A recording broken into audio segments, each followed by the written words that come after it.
Join us on The Global African while we explore the underreported yet incredibly significant popular revolution in the small African country of Burkina Faso. This is The Global African. I'm your host, Bill Fletcher. Thanks for joining us.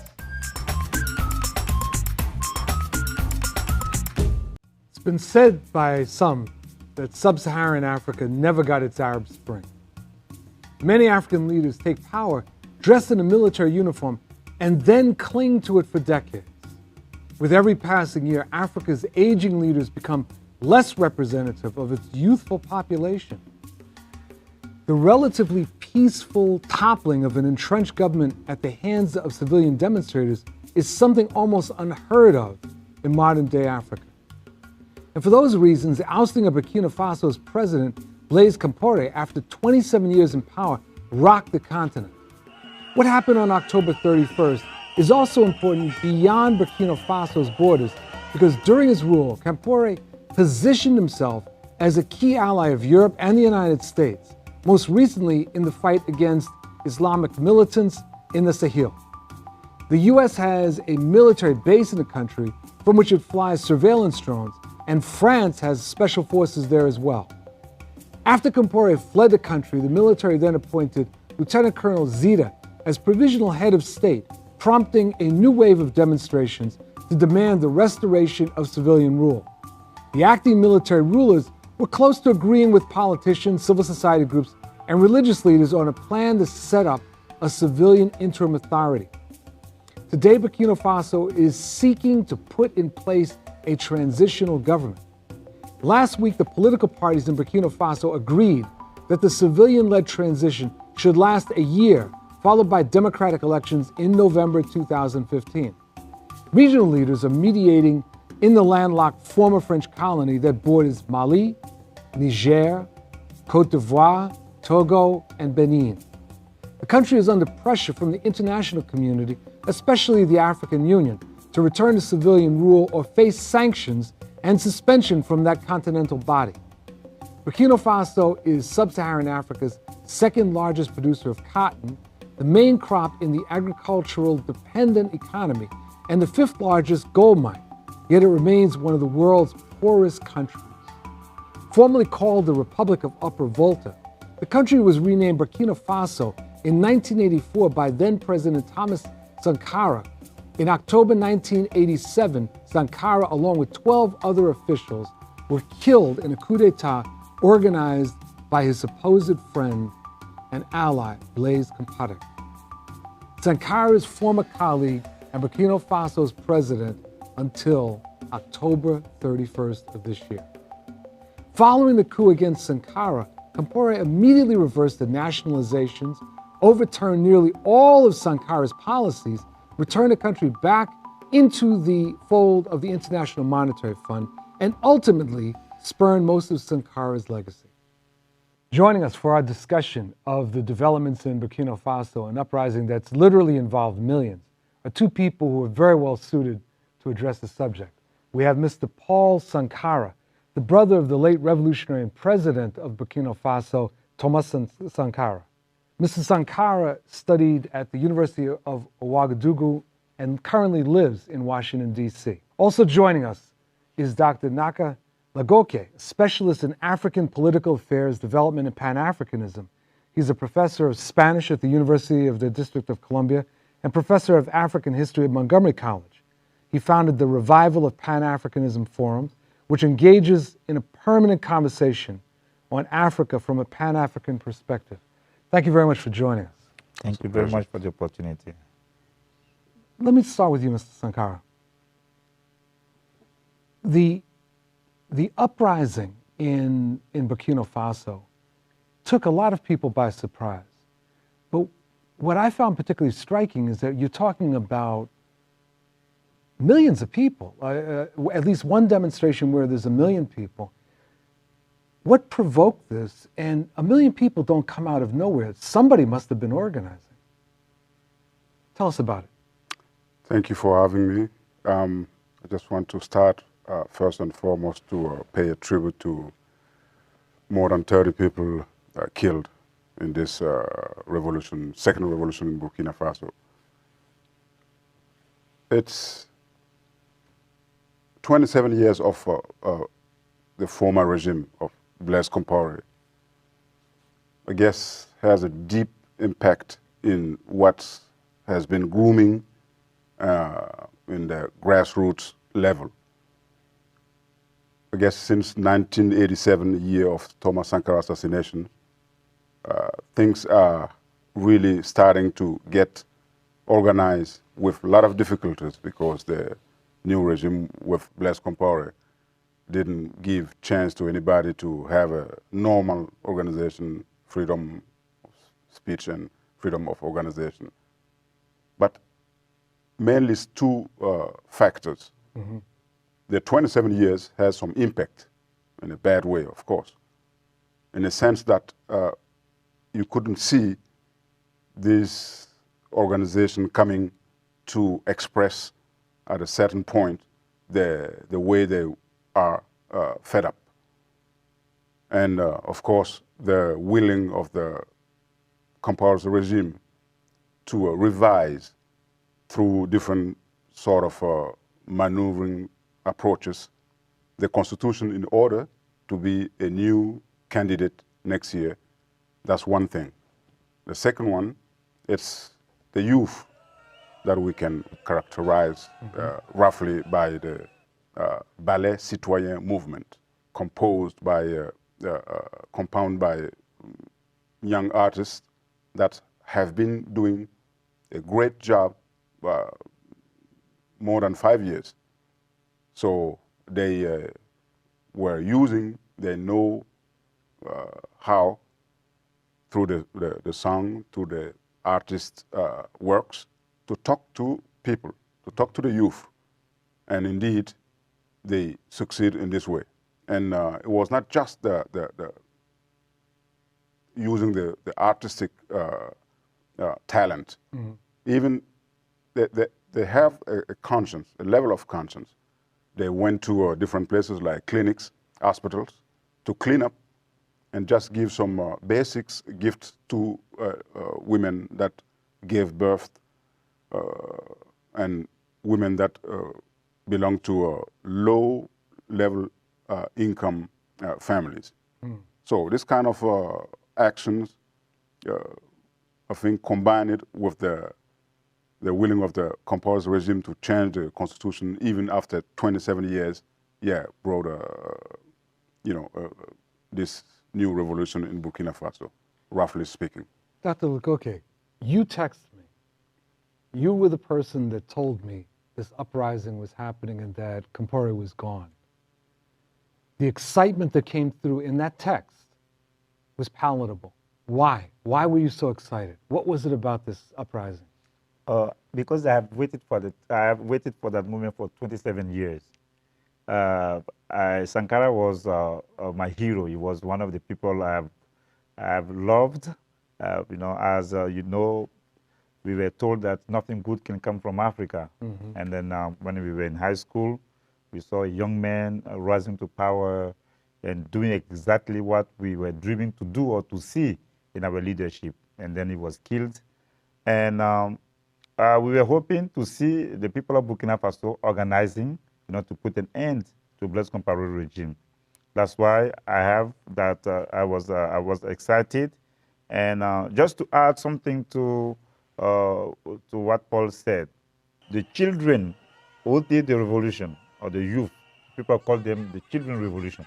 Mm-hmm. Many of them were maybe member of the pioneer movement that Thomas Sankara put into place. Mm-hmm. Some never saw the revolution, but they went, they read, and they were lucky to have the leaders of the civic broom movement that he was talking about, Le Ballet Citoyen. Correct. Civic broom.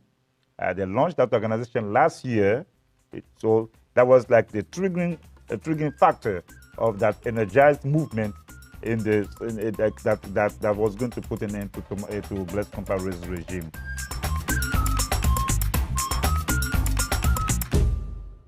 Many of our viewers probably know very little about the history of Burkina Faso, may never have heard the name Thomas Sankara. And it would be useful to do a brief summary. And And one particular thing that interests me is that when I've read the story of the revolution and the coup that overthrew Sankara and led to his murder, it sounds almost Shakespearean.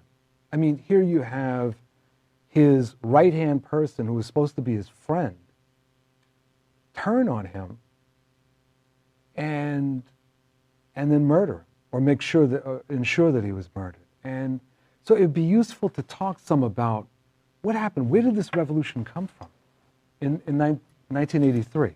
Correct. Yes. It's there is a link between this question and the previous one. We should start from what people how people used to see the former Upper Volta, which became in 1984 Burkina Faso, which means upright land. A new name gave by Thomas as a leader of the revolution from 1983 to 1987 in Burkina Faso. Most of African used to see in the students in Europe organization, African organization in Europe, or the trade union in West Africa at least, that the former Upper Volta, now Burkina Faso, was among the top 3 or 5 conscience students or trade unions, organizations. And indeed, a lot of things happened in Burkina Faso before the revolution of Sankara. And Sankara, Thomas, and others, militaries had a direct link with the leftist political organization before getting to the power. He used to say, Thomas Sankara by himself, is not getting the power for the power.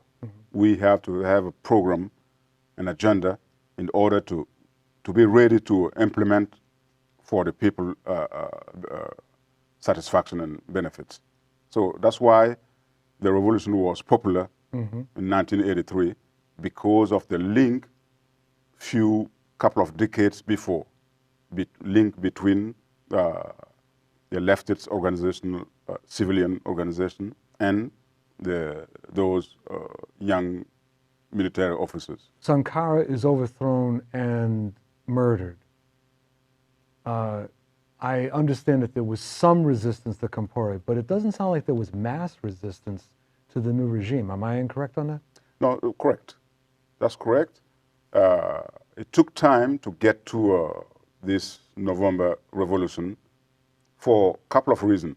The first one, the new regime with Compaoré didn't give any chance, and I'm talking about the brutal way of stopping any ambition or any willing to organize themselves, whether it is at the student level, the trade union, those who want to resist to the new regime of Blaise Compaoré. Some of them has been assassinated, others tortured, and the third categories fled the country and went to different countries, whether in Europe or in West African country, in order to seek asylum. And he used also the power of the money to get through the clientelism a lot of people. So yeah, there were not, to be honest, a mass movement against Blaise Compaoré. First October revolution of the 21st century, right? The implications, impact for the rest of, well, let's just start with West Africa. What do you anticipate them to be? As you know, he found asylum in Ivory Coast. That's right. And 33 cars. Yeah, 33 cars, and the French helped. He was trying to go to Po, according to what we read, and the population did not want him to be there, and that's Paul will have spoken better about that. The military base from which he went with Thomas to take power in 1983. So now he was going towards that place in the southern part of Burkina Faso, and he found himself in Ivory Coast. Blaise Compaoré has supported the rebellion in Ivory Coast.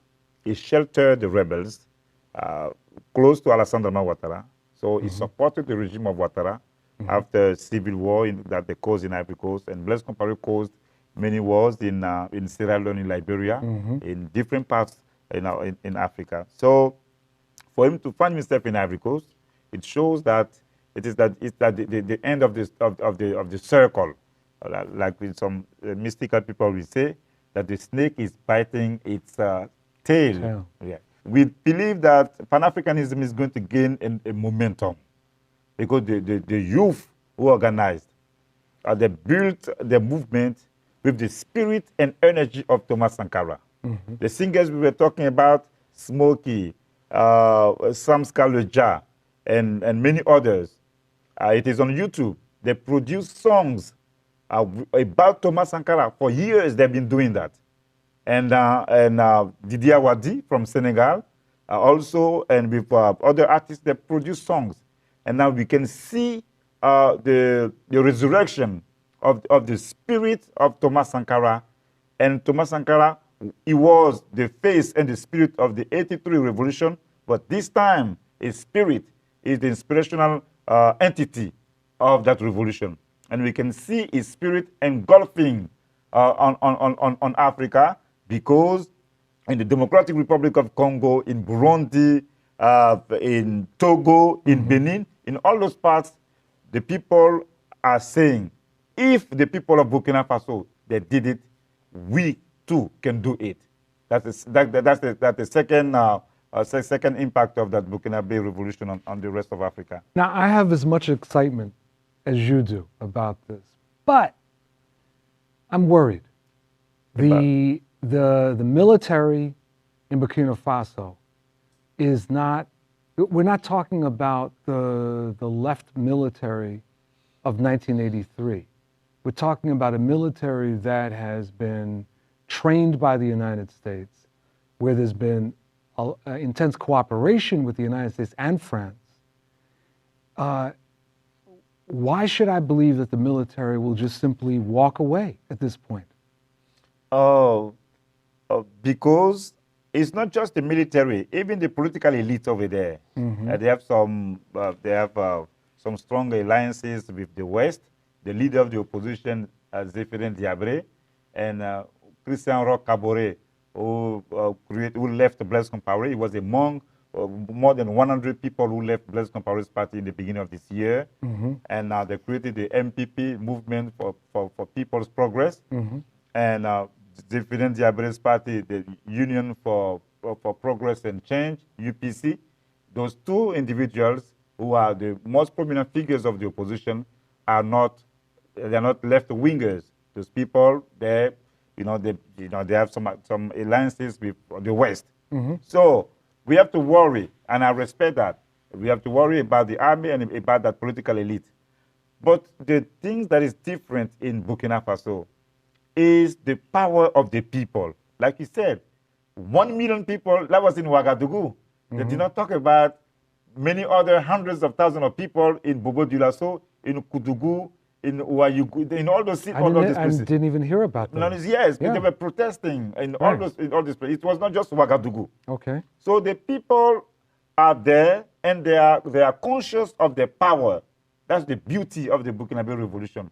They're human beings. They may fail, they may falter, but at least the same way the spirit of Thomas Sankara was not destroyed with his assassination, even if that new wave of the Burkinabe revolution has to fail, we will still see that spirit, that revolutionary spirit that is going to inspire the organization and the building of the institution in Burkina Faso. That's why, and despite the challenges you just mentioned, I'm hopeful, and the people seem to know what they're doing.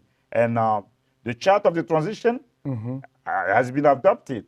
It's going to be adopted tomorrow. All the political parties, the army, everyone, they agree on the chart of the transition, and they agreed that the transition has to be led by a civilian. The army has to concede that because of the pressure, internal and external. Are there institutions that have been created in the midst of this revolution to push things forward? Are there new parties or associations or other things that have emerged to advance the revolution? No, not quite. No, I don't think so. It's maybe a couple of parties, political parties, and civilian societies organization. Since Blaise Compaoré clearly, without saying that he will be a candidate next year, 2015, after 27 years on the power, since that time, yes, people found the necessity to organize themselves. That's why Yanka was telling about those who resign from his political party, from Blaise Compaoré political party, and not just, when I say simple quote-unquote members, that's key members of his party. That's about a year ago. No, since the beginning of this year. This year. And then the name of some of the people, prime minister, former prime minister, former president of the parliament, and the leader of the party. Correct. So the regime was disintegrated. Yeah, it is. Correct, exactly. Yeah, so we saw it. What we see, we've been following that. We saw it coming, and when the time was right, and instead of going through the referendum, and he wanted to go through the parliament, and then after enticing and seducing a parliamentary group of the opposition that switched its allegiance to Blaise Compaoré, in order for him to secure the 3/4 of the votes, to vote the law, and then people say, you know what, that's the moment, and enough is enough. And then they have been organizing since the beginning of the year. Even last year, they've been doing that. Meetings, going from rural areas everywhere, to mobilize people that, the turning point is coming and people have to be ready. Let me ask you one other question. The African Union. The African Union indicated that they wanted the military to move on. Are they playing any more active role? Was that just simply a pronouncement, or are they in any way helping in the process? Now, the African Union as well, United Nations, the United States of America, and European Union said clearly in the beginning that the military should, leave the power recently, quickly as possible, like 2 weeks. At the same time, as has been said by a lot of people, they should do it long time ago with the tools and the power that it have, and this kind of power, like Blaise Compaoré's regime. Let him know that just through the speech and declarations, but use through envoys and they know how to do it anyway. Not bombing a country or using military forces, but all the international institutions, African Union, and industrialized countries could, since like last year, put a real concrete pressure on Blaise Compaoré in order to avoid what's happened. But anyway, we know that as somebody said, in terms of relationship, states and between states and states, there is no friendship. It's just a question of a matter of interests. That's right. Gentlemen, your enthusiasm and excitement is infectious. It's a real pleasure having this discussion with you about such an incredible development on the continent. Thank you very much for spending the time with us. Thank you very much. It was a pleasure. Thank you. And thank you for joining us for this episode of The Global African. I'm your host, Bill Fletcher. Thanks for joining us, and we'll see you next time.